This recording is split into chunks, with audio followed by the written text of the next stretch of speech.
자, 오늘은 7절부터 11절까지 읽었는데 더불어 환난을 견디는 신앙 공동체라는 제목으로 함께 말씀을 나누기 원합니다. 오늘 말씀 우리 9절 말씀 먼저 읽었으면 좋겠습니다. 우리 같이 한번 읽겠습니다. 시작. 예수 안에서 여러분의 형제여, 예수 안에서 환난과 그 나라와 인내와 여러분과 더불어 참여한 사람인 나 요한은 하나님의 말씀과 예수에 대한 증언 때문에 밤모라는 섬에 갇혀있게 되었습니다. 아멘. 여러분, 여기 9절에 보면은 요한은 예수 안에서 지금 소아시아에 있는 교회 성도들에게 뭐라고 부릅니까? 자신을 뭐라고 소개해요? 여러분의 형제라고 자기 자신을 표현하고 있습니다. 우리가 여기 요한이 쓴 서신서에 보면은 사람들을 부를 때 또 자신을 소개할 때 상당히 이렇게 친밀한 그런 표현을 쓰는 것을 봅니다. 지금도 여기에 여러분의 형제요 이렇게 얘기하잖아요. 옆에 있는 사람을 형제입니다, 이렇게 자매입니다 이렇게 부르고 있어요. 또 요한 1서에 보면은 2장 1절에 보면은 그곳에 있는 성도들을 뭐라고 부르냐면 나의 자녀 여러분 이렇게 불러요. 또 요한 2서 1장 5절에 보면은 거기에 있는 성도에게 자매여 이렇게 부릅니다. 또 요한 3서 1장 1절에는 사랑하는 가이오에게, 또 2절에 보면은 사랑하는 이여 이렇게 돼요. 여러분, 요한은 사도 중에서 순교하지 않고 가장 오랜 기간 남아서 사역을 했던 사람이죠. 그래서 각 교회들을 다니면서 교회의 성도들과 교제하면서 친밀한 교제를 이루었던 것을 봐요. 그래서 초대교회의 많은 성도들과 잘 알고 있었고 또 그것이 서신서에 그렇게 표현되어 나오는 것을 보게 됩니다.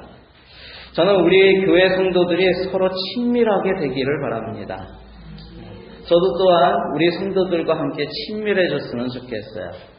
우리 옆 사람과 한번 인사해 볼까요? 아주 사랑스러운 말투로 여자분한테는 자매님, 남자분한테는 형제님 이러면서 우리 사랑합니다. 자매님 사랑합니다. 형제님 사랑합니다. 한번 해볼까요? 자, 시작.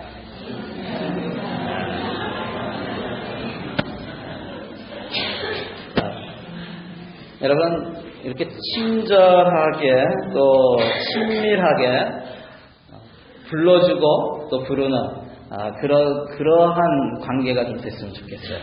여러분, 무엇보다도 우리 성도들이 하나님과 친밀해지기를 원합니다. 친밀하게 되면은 그 사람의 상대방의 행동, 또 말, 심지어는 이렇게 느껴지는 숨소리만 들어도 그 사람이 지금 무슨 생각을 하는지, 마음의 상태가 어떤지 이런 것을 알 수가 있습니다. 그런데 여러분, 친밀함의 진짜 이유가 뭘까요? 사도 요한이 그 소아시아의 모든 성도들과 이렇게 친밀하게 표현을 하고 또 서신서를 쓰고 그런 관계를 이뤘는데 단지 오랜 기간 그들과 함께 있었기 때문에 친밀해졌을까요? 여러분, 오늘 본문에는 그가 친밀하게 된 이유가 있다고 얘기하고 있죠. 뭐예요? 오늘 본문에 뭐라고 되어 있어요? 예수 안에서 환난과 그 나라와 인내의 사도 요한이 소아시아 교회의 성도들과 더불어 참여하였기 때문에 친밀했다는 거예요. 무엇에 함께 참여해요? 환난과 그 나라와 인내에. 여러분, 믿는 사람은 거기에 먼저 그 나라에 함께 참여했다고 합니다. 여러분, 예수 믿는 사람은 하나님의 나라에 참여한 사람들입니다.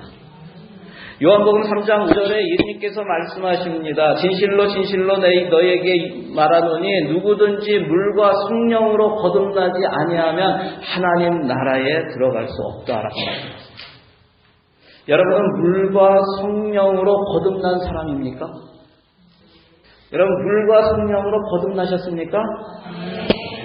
여러분, 만일 그렇다면 여러분 하나님의 나라에 참여한 사람들입니다. 예수 믿는 사람의 특징이 무엇입니까? 그것은 하나님의 나라를 소유하고 있다는 거예요. 예수님께서 뭐라고 하세요? 여기 있다 저기 있다라고 말하지 못하리니 하나님의 나라는 어디에 있다? 너희 안에 있다. 예수 믿는 사람은 하나님의 나라를 소유한 사람이에요. 여러분, 진정한 친밀함은요, 같은 나라에 속해 있어야 가능해집니다. 다른 나라에 속해 있으면 진정한 친밀함을 이룰 수 없습니다. 내가 이게 인종차별하는 게 아니고요. 왜 그렇습니까? 진짜 친밀함은요, 지금 이 세상에서만 이어지는 친밀함이 아니라 이 세상의 다음에 오는 영원한 삶으로까지 이어져야지 그것이 진정한 친밀함이라는 거예요.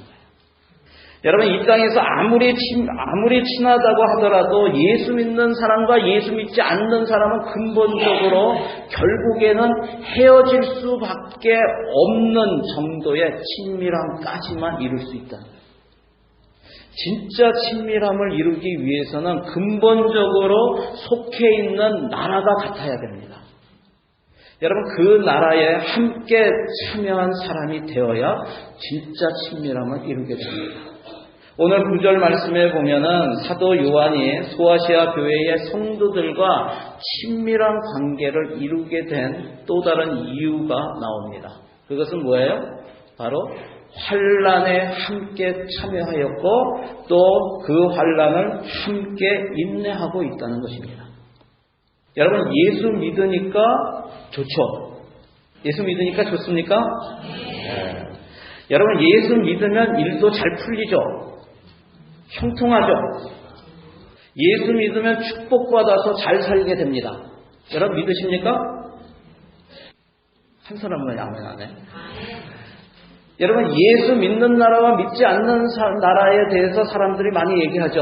예수 믿는, 예전부터 예수 믿었던 나라들은 지금 그래도 부강해져서 선진국 대열에 있고, 예수 믿지 않던 나라들은 가난하고 후진국이고 개발도상국이고. 여러분, 이거 믿으세요? 그것이 예수 믿는 축복이다. 여러분 믿습니까? 대답이 없네요. 여러분, 예수 믿기 때문에 예수를 믿으면 막혔던 길이 열리고 형통한 삶을 살게 됩니다. 여러분 믿으십니까?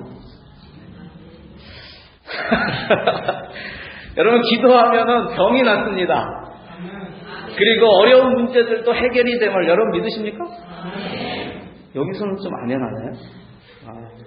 근데 그 전에는 좀 헷갈리죠. 여러분, 저는 지금 얘기한 모든 것을 믿습니다.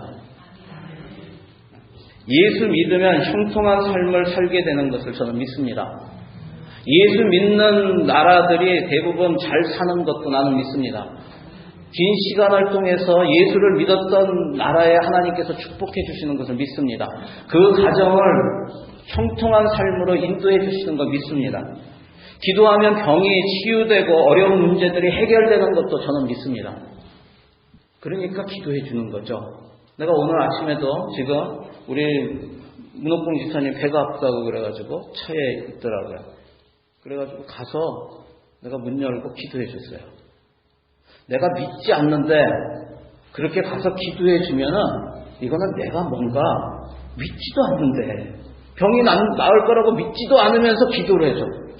이건 내가 미쳤거나 아니면 쇼하는 거예요. 여러분, 저는 믿습니다. 그렇지만 우리가 한 가지 유의해야 할 것이 있어요. 예수 믿는 자에게 이런 축복과 형통의 일들이 일어납니다.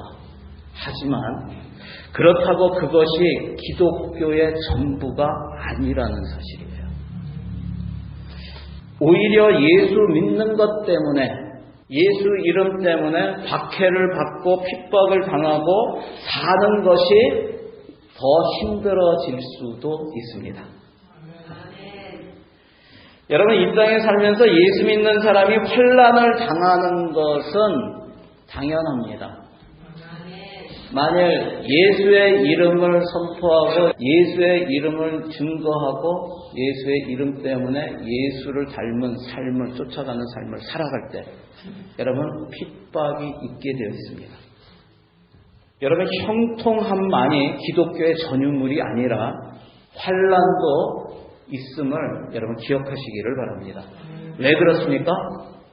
여러분, 이것은 속해 있는 나라가 다르기 때문에 그래요.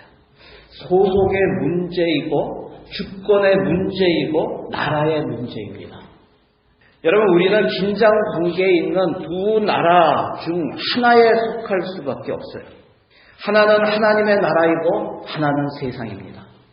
여러분, 하나님의 나라는 하나님께서 다스리시고 하나님께서 주관하시는 나라에 속하여 있는 하나님의 백성이 있고, 또 하나는 하나님과는 상관없이 공중 권세 잡은 마귀가 사탄이 다스리고 지배하는 세상 가운데 살아가는 그런 나라가 있어요. 그런 백성이 있어요.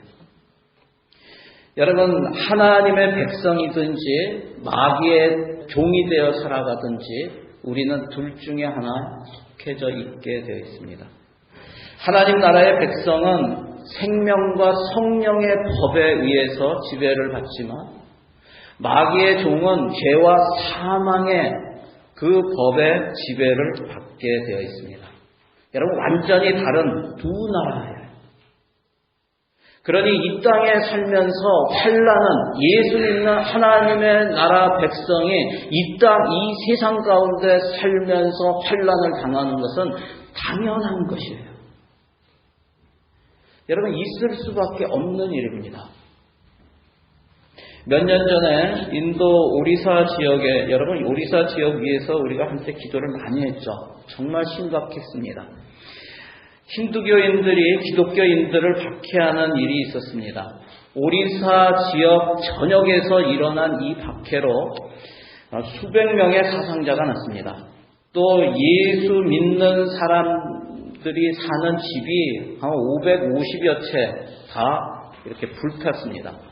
또 수십 개의 교회가 파괴되었습니다. 그때 일어난 동영상을, 박해 영상을 보면은 너무나 끔찍해서 보다가 막 구토가 일어날 정도로 그렇게 끔찍한 장면이 나옵니다. 사람들이 기독교인들을 잡아다가 때립니다. 발로 차고 심지어는 몽둥이로 여러 사람이 그 사람을 때립니다. 내리칩니다. 그리고 어디로 가다가 다시 끌려와서 또 때립니다. 그런데 거기에 보면은 그 군중 가운데 경찰인 것 같은데 제복을 입은 사람이 있습니다. 여러 명 나타나는데 전혀 말리지 않습니다. 거기에 보면은 14살 된 소녀 이야기도 나오죠. 그 소녀가 보는 앞에서 그 소녀의 부모와 형제들이 다 살해당합니다. 그리고 그 소녀를 잡아다가 집단적으로 강간을 한 후에 그녀에게 휘발유를 뿌리고 불을 붙였습니다. 그렇게 불타고 있는 그 14살 소녀를 선교사님들이 구했습니다. 그리고 그 아이에게 이렇게 물었다고 해요. 이래도 예수님이 좋으니? 그때 그 소녀의 대답이 무엇이었냐면, 이제는 십자가의 고통을 조금 알 것 같아요. 나를 어디까지 사랑해 주셨는지를 이제는 조금 알 것 같아요. 여러분, 왜 이렇게 사람이 사람을 죽입니까? 그것도 끔찍하게 참아 볼 수 없을 정도로 끔찍한 일을, 그것도 어린 아이에게까지 저지릅니까? 속한 나라가 다르기 때문에 그렇습니다. 여러분, 정도의 차이가 있지만 우리 가운데서도 매일 이런 영적 전쟁이 일어나고 있다는 거예요. 믿음을 지키려고 하는 성도들과 어떻게 하든지 믿음에서 멀어지게 하려고 하는 마귀의 악한 괴계가 충돌하는 곳이 바로 우리 삶의 현실입니다. 우리 삶의 현장 가운데 그 싸움이 계속해서 일어나고 있다는 거예요. 여러분, 오늘 본문에 보면은 지금 소아시아에 있는 교회 성도들은 도미티아누스 황제의 신격화에 맞서서 신앙을 지키려는 싸움을 벌이고 있습니다. 그런 환난 가운데 있을 때 요한은 지금 어디에 있습니까? 반모섬에 있습니다. 여러분, 반모섬은 당시 로마의 죄수들을 유배 보냈던, 귀양 보냈던 그런 유배지입니다.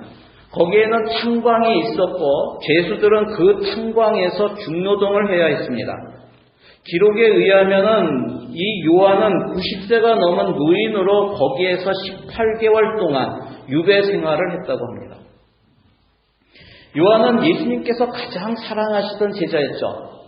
심지어는 예수님의 사랑하는 어머니를 요한에게 맡겨서 그는 수십 년 동안 그 어머니를 살피고 돌보 왔던 그런 제자였습니다. 여러분, 그러면은 그가 이제는 나이가 들어서 그 공로를 인정받아서 하나님께서 그에게 큰 상을 내릴 만도 한데 그에게 돌아온 것은 감옥인 담모섬으로 유배당해서 중노동을 하는 것이었어요. 그가 왜 이런 환난을 겪게 되었습니까? 9절에 뭐라고 되어 있습니까? 하나님의 말씀과 예수에 대한 증언 때문에. 여러분, 이 땅에서의 증인의 삶은 이처럼 혹독한 대가를 치른다는 거예요. 우리는 예수 믿고 세상에서도 성공하기를 원합니다. 그런데 초대 그리스도인의 삶의 자세는 달랐다는 거예요. 예수님을 증언하다가 감옥에 가도 좋고 귀양을 가도 좋고 죽어도 좋다는 그런 각오로 살았던 것을 보게 됩니다. 여러분, 요한은 당시 생존에 있던 마지막 사도였기 때문에 초대교회에서 가장 존경을 받는 그런 사람이었습니다. 나이가 90이 넘었으니 이제 은퇴해서 편안히 여생을 보내야 하는데 이 땅에서의 마지막은 끝까지 환난을 겪는 그런 삶을 살고 있는 거예요. 여러분, 하나님의 사랑을 받는 것이 꼭 세상적으로 성공하는 것입니까? 예수 믿고 세상에서 성공하면은 하나님의 축복을 받은 것이고 사랑을 받은 것이라고 말해야 됩니까? 꼭 그렇지만은 않다는 것을 우리가 좀 알았으면 좋겠어요. 여러분, 환난을 당할 때 어떻게 해야 합니까? 인내해야 합니다. 참고 견뎌야 합니다. 고령의 나이인 이 노인 요한은 자신도 그 환난 가운데 끝까지 인내하며 함께 더불어 견디고 있으니 성도들에게 끝까지 인내하라고 지금 말하고 있는 것입니다. 왜 끝까지 견디며 인내해야 합니까? 여러분, 끝까지 참고 인내하며 견디는 자에게 놀라운 복이 임하기 때문입니다. 여러분, 이 복이 진짜 복이에요. 우리 야고보서 우리 한번 찾아볼까요? 야고보서 1장 2절부터 4절까지 말씀입니다. 야고보서 1장 2절부터 4절까지 말씀 우리 같이 읽겠습니다. 나의 형제 자매 여러분, 여러 가지 시험에 빠질 때 그것을 더할 나위 없는 기쁨으로 생각하십시오. 여러분은 믿음의 시련이 인내를 낳는다는 것을 알고 있습니다. 여러분은 인내력을 충분히 발휘하여 조금도 부족함이 없이 완전하고 성숙한 사람이 되십시오. 아멘. 지금 이 말은 예수님의 동생, 예수님의 형제였던 야고보가 하는 말입니다. 야고보는 시험에 빠질 때에, 믿음의 시련을 당할 때에, 환난 가운데 있을 때에 그것을 더할 나위 없는 기쁨으로 여기라고 그렇게 말을 하고 있습니다. 왜 그렇습니까? 그 결과가 좋기 때문에 그렇습니다. 여러분, 그 결과가 무엇이에요? 거기 마지막에 나와 있죠? 조금도 부족함이 없이 완전하고 성숙한 사람으로 되기 때문에, 그런 사람으로 변화되기 때문에 그렇다는 거예요. 여러분, 사람이 변하는 것이 쉽습니까? 우리가 목사님들 모임을 할 때마다 이렇게 얘기하면서 목회하면서 가장 힘든 게 뭡니까? 서로 얘기할 때 가장 많이 나오는 게 뭔지 아세요? 한 사람이 변화되는 거예요. 사람이 변화되는 것은 너무나 힘들어요.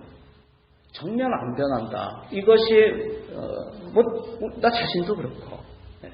여러분, 한 사람이 변화되는 것, 이거는 쉬운 것이 아닌데 왜 그러냐면 우리의 인격은요, 편한 삶에서는 전혀 변하지 않습니다.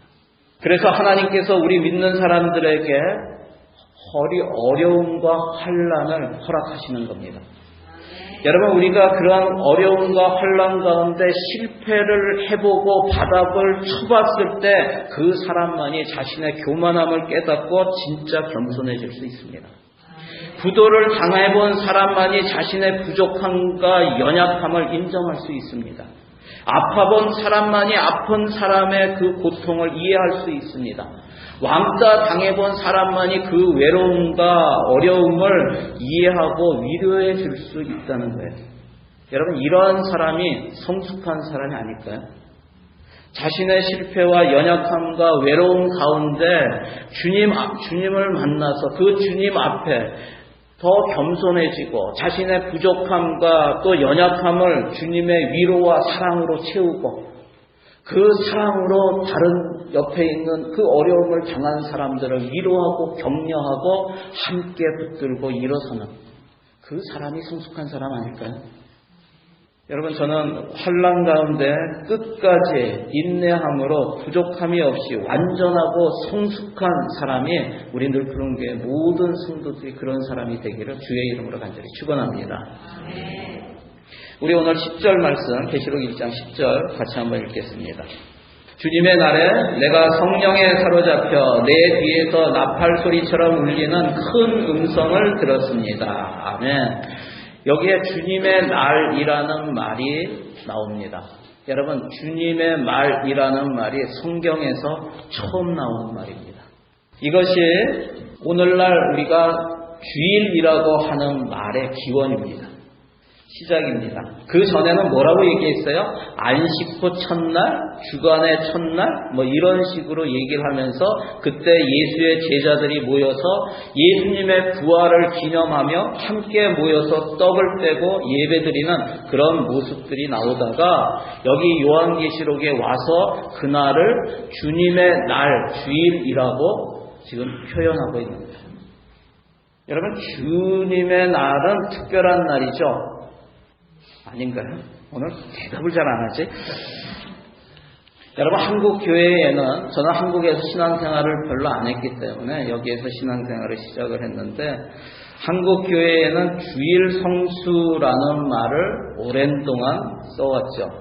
그러면서 주일을 마치 신약의 안식일처럼 그렇게 지켜야 한다고 얘기하는 것을 많이 듣습니다. 또 요즘은 반면에 어떤 사람들은, 많은 사람들이 요즘에는 꼭 주일을 지켜야 하는 것은 아니다 이렇게 얘기해요. 언제든지 하루를 정해서 예배를 드리면 된다고 주장하기도 합니다. 여러분, 어떤 것이 맞아요?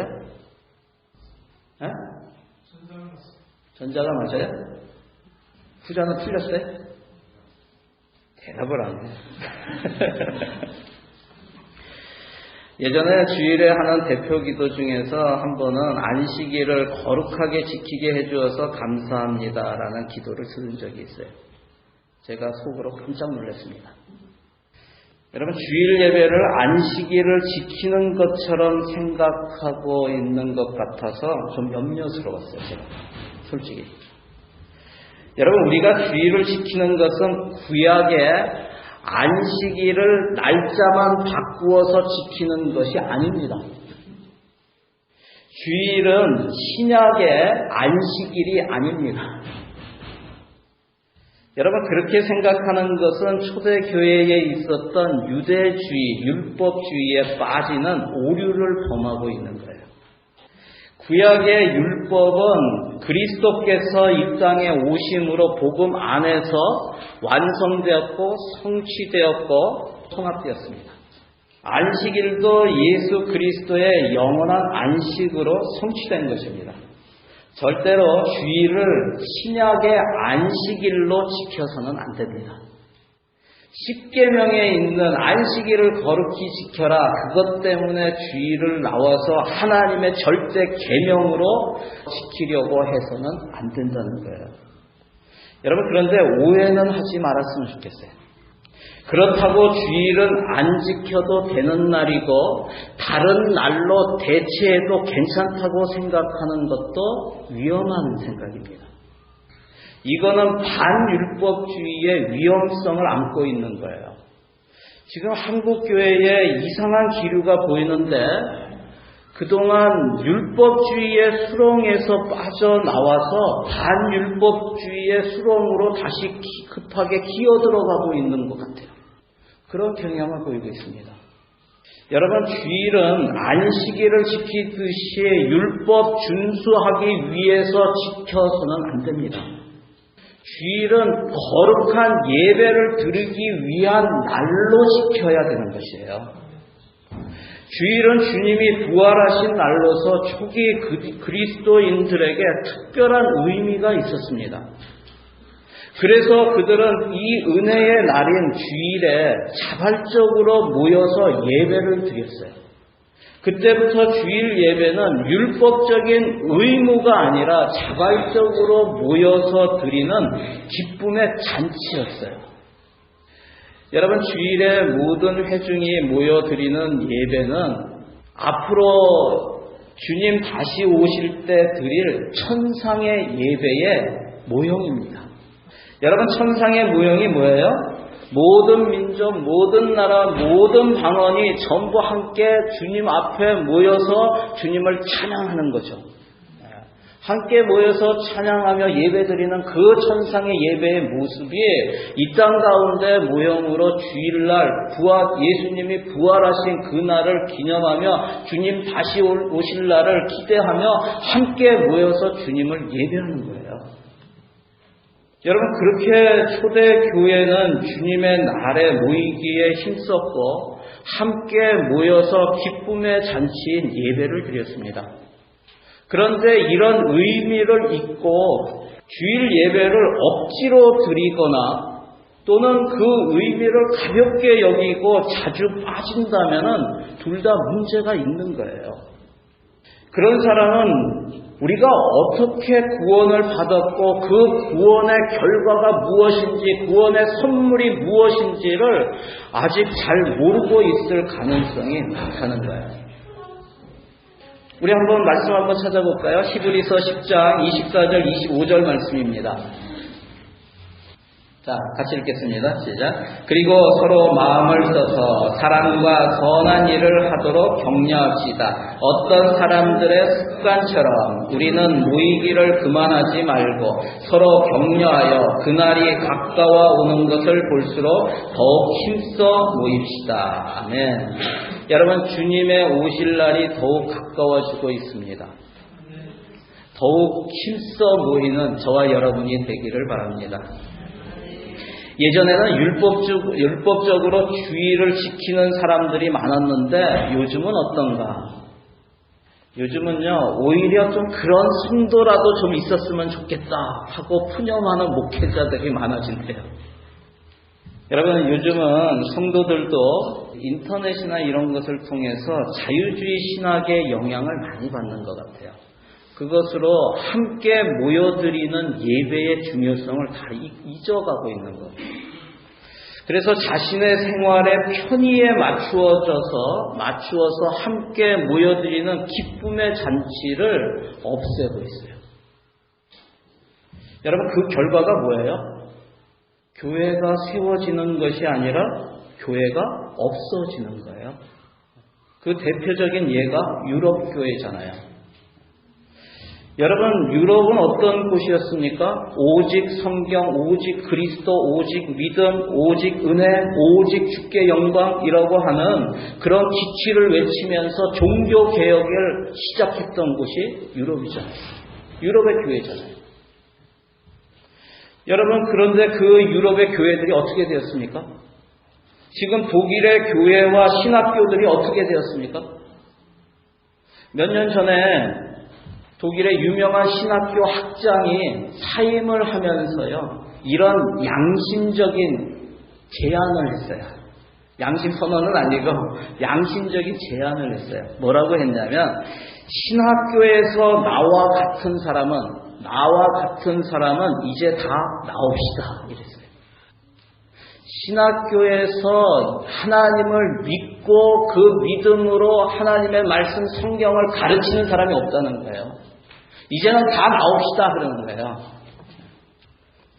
여러분, 신본주의 신학이 아닌 인본주의 신학, 자유주의 신학, 이게 빠지면서 그 영향으로 교회가 무너지게 된 것이고 신학교도 하나님을 믿는 믿음으로 가는 것이 아니라 학문으로 공부하기 위해서 가는 것이 되었어요.